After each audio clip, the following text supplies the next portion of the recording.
Bonjour chers frères et sœurs, je vous salue vous qui aimez l'histoire. Nous sommes en train de petit à petit finir la série de vidéos sur le bilan de la recherche archéologique en Côte d'Ivoire. Ouvrage écrit par Kienon Kaboré, Hélène Timpoko, Luku, S. Luku et E. Huesekom. Alors, nous avions dans la vidéo précédente abordé la période proto-historique et la période historique. Nous voulons poursuivre, disons, ce chapitre-là, sur la période proto-historique et la période historique. Alors, j'avoue que ces histoires de proto-historique, historique, mais la préhistoire, puis on dit préhistoire, mais la préhistoire c'est de l'histoire, vraiment. Moi, quelquefois, je ne comprends pas ce découpage qui est fait. Mais quand on parle de la période du paléolithique, c'est-à-dire où les hommes vivaient surtout de chasse, de cueillette, et la période du néolithique où apparaît l'agriculture. Mais tout ça, là, ça fait partie de l'histoire de l'humanité. Hein? Ça fait partie de l'histoire de l'humanité. Pourquoi faire préhistoire, histoire, proto-histoire, etc. Bon, ce sont des choix faits par des historiens, etc. Mais je pense que tout choix est partiel et partial. C'est ça l'effet. C'est ce que je voulais dire. Dans la région du Folon, les recherches qui se sont déroulées dans le département de Kanianso et de Minignan ont permis d'avancer au plan scientifique sur cette thématique, c'est-à-dire la proto-histoire et l'histoire. Plusieurs traditions techniques ont été identifiées et les premières datations au carbone 14 et estimations de la production du fer ont pu être obtenues. Ces résultats nous permettent d'inclure le district sidérurgique du nord-ouest de la Côte d'Ivoire. Donc, il parle même de district sidérurgique du nord-ouest de la Côte d'Ivoire. Le travail du fer. Alors que les leucodermes sont passés d'abord par la phase du bronze. Parmi les grandes zones de production de fer en Afrique de l'Ouest, cette partie du pays est située à la marge sud des grands empires sahéliens médiévaux, les empires du Ghana, du Mali, du Songhai, qui se sont succédés du 5e siècle au 16e siècle. Il faut noter également que les 18e et 19e siècles ont été très mouvementés dans ces contrées à cause de migrations de population dues à l'insécurité, aux guerres de conquête, notamment celles de Samori, et de différents conflits. Alors, à ce propos-là, elle cite les travaux de Semils, 2013. À la suite de plusieurs campagnes de prospection en Minignan, d'importants vestiges sidérurgiques ont été localisés dans les villages de Diandéguéla, de Gouenzou et à quelques 2 km de la ville de Minignan. Les prospections ont été également menées dans le département de Goulia, dans 4 villages, Ngolondier, Sangwani, Manandou et Lingekoro. 9 sites de réduction des sites d'extraction y ont été répertoriés. Toujours les travaux de Cernils, en fait c'est Cernils 2014. Voilà, c'est Cernils et non Semils, c'est Cernils. La sous-préfecture de Kaniasso a abrité des fouilles archéologiques dans les villages de Siola et Doumbala. Alors on va vous les montrer, notamment au niveau de la figure 12. Voilà, voilà la figure 12 qui est là. Voilà, voilà la figure 12 qui est là. La figure 12.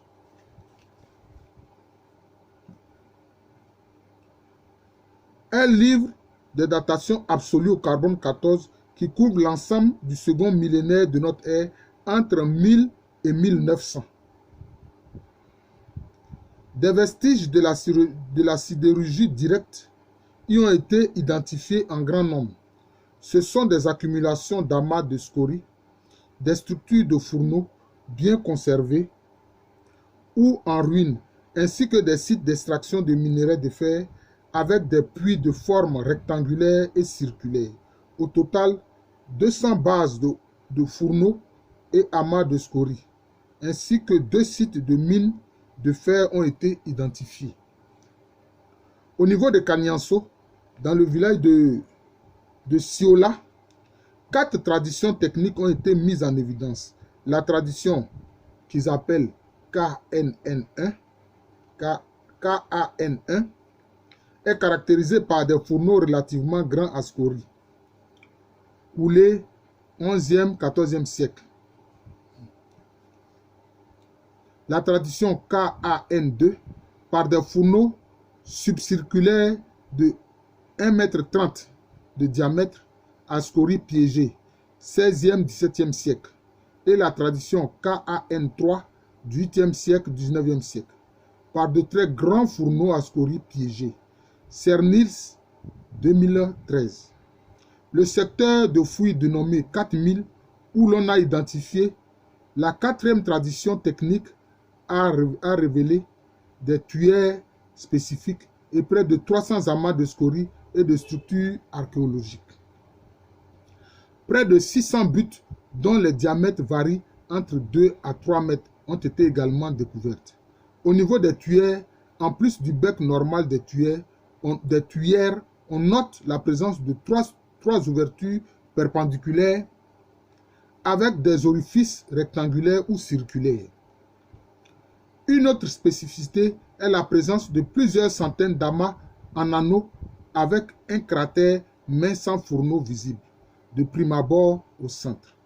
3 feuilles menées dans les cratères ont permis d'avoir une chronologie qui part de 1030 à 1640 et de découvrir au centre des cratères des fourneaux en fosse avec des formes diverses, dont une en forme de fer à cheval. Cernils, 2014. Donc voilà quelques fourneaux, des images de fourneaux, notamment de Doumbala. Le fourneau de Doumbala.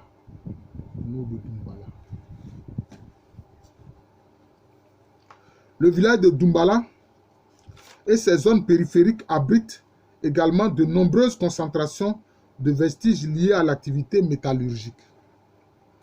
La première campagne de fouilles à Doumbala a permis de mettre en évidence 4 sites. Il s'agit du site de Doumbala, de Negebokoni, de Nyangbanissouma Gaba et de Kokourni. Ces derniers ont livré 91 structures de fourneaux qui sont souvent bien conservées. Ceux de Doumbala village, de Negebokoni et Nyangbanissouma Baga possèdent des formes robustes, tronconiques avec des diamètres allant de 1 à 1,60 m. Lors de la seconde campagne à Doumbala, 2 zones ont été étudiées. La première, dénommée Doumbala village, a livré des emplacements de fourneaux et de nombreux gros blocs d'amas de scories en anneaux, dont 4 exemplaires mesurent plus de 2 mètres de haut et 1,60 m de diamètre. Ils sont datés entre le 18e et le 19e siècle et présentent une similitude avec la tradition KN3 du village de Siola, mais avec des différences significatives au niveau de l'architecture des fourneaux. Ils sont considérés comme une variante des vestiges de Siola, apparaissant plus haut avec des bases plus larges à Doumbala, tandis qu'à Siola, les fourneaux sont grands mais avec des formes tronconiques et moins hautes. Vous voyez, c'est important. C'est important, ce travail du fer, la métallurgie que nos ancêtres réalisaient. La seconde zone dite Doumbala, Kokoroni, a livré 32 fourneaux et des amas de scories avec 2 traditions techniques identifiées. La première tradition correspond à celle de KAN1, identifiée à Siola, bien que l'architecture des fourneaux soit différente. La chronologie s'échelonne entre 1300 et 1450. La deuxième tradition technique, datée entre 1450 et 1650, c'est-à-dire 15e siècle, 17e siècle. Voilà. Est considérée selon les éléments techniques caractéristiques comme une variante de KAN2 de Siola.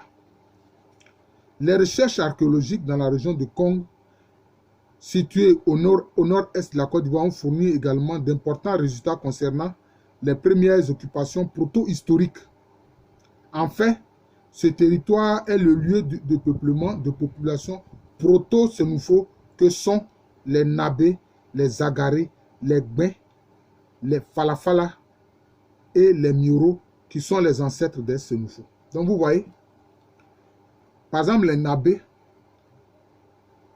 bon, sont proches de ce qu'on appelle les Loons, dont une variante, les Koulango, ont connu un brassage avec des groupes Mossé, notamment des Mampoussi et des Dagomba.